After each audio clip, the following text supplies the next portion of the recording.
So hey guys, my name is Ray, and today's the day that we're talking about Tyrion possibly being the downfall to Daenerys Targaryen. Now, before you guys go on and hit the dislike button, let me explain why I think this might be the case and what's happening here and why I believe this. Now, have you guys ever been like crossing the street and you see this car that's coming pretty fast, but you don't want to fully commit to crossing the street because you see the car is coming fast and you don't know if he's going to stop? And by doing this, being hesitant, you're about to get hit by a car. Well, that's what's happening with Tyrion and Daenerys basically right now. Is Tyrion smart? Yes, he's very smart and very clever. But if there's one thing that we have heard all season this season, in season 7, is do not listen to clever men. And we even got this from Olenna telling Daenerys about Tyrion himself. And she was kind of right. Will you take a bit of advice from an old woman? He's a clever man, your hand. I've known a great many clever men. I've outlived them all. You know why? I ignored them. The lords of Westeros are sheep. Are you a sheep? No. You're a dragon. Be a dragon. I also find it very interesting to see Tyrion tell Daenerys to pull back and not be herself. And this is something that directly contradicts what he told Jon Snow once when he first originally met him at Winterfell. You're Ned Stark's bastard, aren't you? Did I offend you? Sorry. You are the bastard, though. Lord Eddard Stark is my father. And Lady Stark is not your mother, making you the bastard. Let me give you some advice, bastard. Never forget what you are. The rest of the world will not. Wear it like armor, and it can never be used to hurt you. Daenerys has always been Daenerys Targaryen, the mother of dragons. I'm a Rastafarian, Targaryen. Oh snap, my bad, wrong clip. I am Daenerys Stormborn of the blood of old Valyria, and I will take what is mine. With fire and blood, I will take it. But the funny thing is, guess not. She will not take it with fire and blood because she is being basically told to hold it back and not be herself, not go out and do what needs to be done. And it's funny because in episode 7 of season 7, we continuously hear about the downfall of the dragons once they were locked up and once they weren't allowed to be free and roam and be themselves and they were locked up. We saw that it did not go well for the dragons. Dragons don't understand the difference between what is theirs and what isn't. Land, livestock, children. I imagine it was a sad joke at the end. An entire arena of a few sickly creatures smaller than dogs. But in the beginning, when it was home to Balerion the Dread, it must have been the most dangerous place in the world. This place was the beginning of the end for my family. Sadriz's Buzdarius Costaur. A dragon is not a slave. They were terrifying. Extraordinary. They filled people with wonder and awe, and we locked them in here. They wasted away. They grew small. And we grew small as well. We weren't extraordinary without them. We were just like everyone else. So it's kind of weird that, you know, one dragon is being told, be you, do what you must do. And then the other one is being, no, bring it back in. You know, this is what people are going to believe of you. This is what people are going to say. So Tyrion's counseling here is a little bit mixed up in my opinion. When you look at Tyrion, throughout all his story arc, he's always been a great underdog. He's always good when he's like losing. Like, all right, he was in the Eyrie. He was good out of like a life or death situation that he could get himself out of. You know what I mean? When his head is on the line, he's great. But for some reason, in this situation, when he should be way on top, he doesn't know how to deal with that. And I truly believe that Dany shouldn't have to wait to be like, you know what I mean, on the ropes for Tyrion to be like, all right, go ahead and do what needs to be done. And I truly believe that by him not having like the temperament to do what needs to be done is going to eventually lead to Daenerys either dying or losing, or maybe even the death of a ton of people in Westeros and a lot of suffering in Westeros, which is odd because we do know that Tyrion is aware of Cersei being the ruler of Westeros, being something very bad for Westeros. As we saw in the letter that he wrote Jon Snow, that, you know, Westeros was going to keep bleeding while Cersei was queen. The 7 kingdoms will bleed as long as Cersei sits on the Iron Throne. Join us. Together we can end her tyranny. So it's odd to me that he doesn't, it seems like he has been naive kind of in a way, that he doesn't know what needs to be done. He doesn't push Dany. He pulls her away from doing what she knows she needs to do. And everybody, us as the viewer, know what Daenerys needs to do, and that is get rid of Cersei. Because as we saw in the Dragon Pit, even though she gave her word, she really didn't give her word. And Tyrion is aware of this, but yet he still doesn't want to do what needs to be done. Something very interesting that I saw in episode 6 was when Daenerys is telling him that if he weren't thinking about ahead or the future and he was thinking about now, they might still have their allies. And it's weird because he hasn't been very good adjusting. And it's interesting, right? Because we did see in episode 6, Daenerys tells Tyrion that if he weren't thinking about possibly succession or 5 steps ahead or the future or where they aren't even at this point, they might still have Dorne, the Iron Islands, and you know, and the Reach.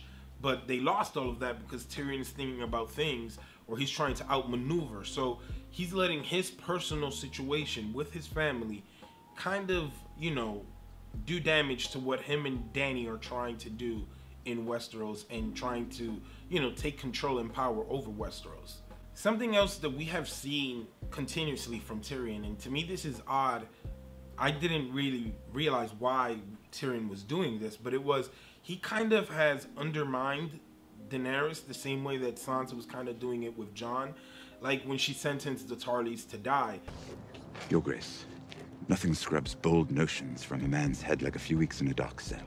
I meant what I said. I'm not here to put men in chains. If that becomes an option, many will take it. I gave them a choice. They made it. Your Grace, if you stop beheading entire I'm families... not beheading anyone.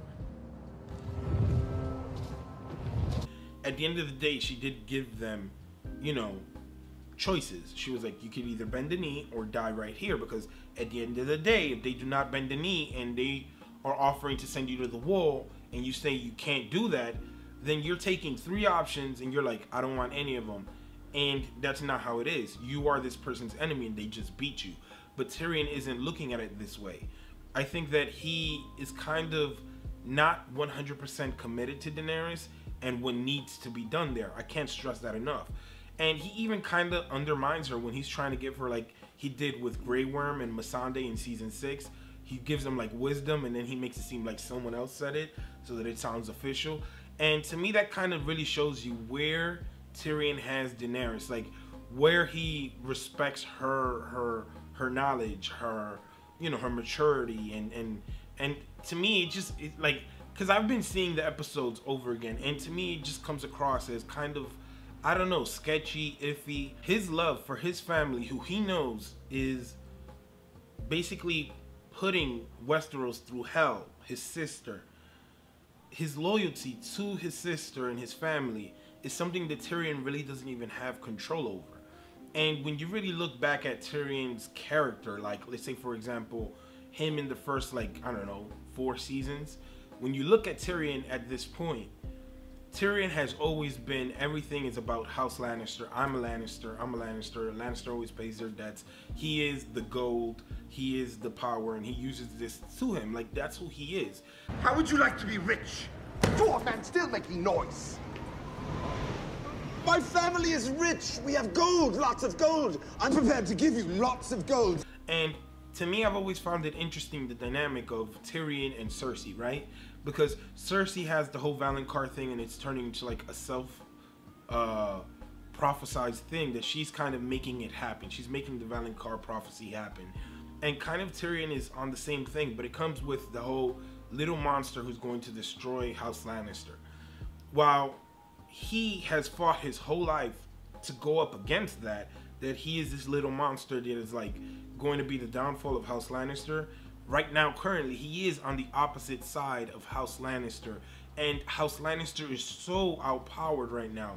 Even Jaime realizes that they can't win this war But the only reason that they are winning the war, or they're even in it for some reason, is because of Tyrion's incompetence currently. Like, and I'm not saying that he's dumb, because I don't believe that Tyrion is dumb. I believe he's maybe, if not the smartest character in Game of Thrones right now.